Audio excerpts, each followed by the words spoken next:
In this video, I'm going to show you how to set out and install mosaic Victorian style floor tiles. It's very important that you do a dry run of these. Start off by mixing your floor adhesive in a bucket, some clean cold water, use an electric drill and a paddle.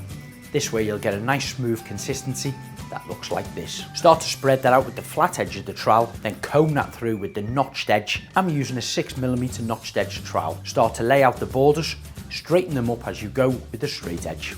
Once they're in place, start to lay the internal tiles, gently pressing them down as you go, only committing to one row at a time. So I'm just setting my last corner tile now on here and using my damp sponge again, wiping off any excess adhesive that's on there. So that's all the tiles now fitted and fixed into position for my hallway.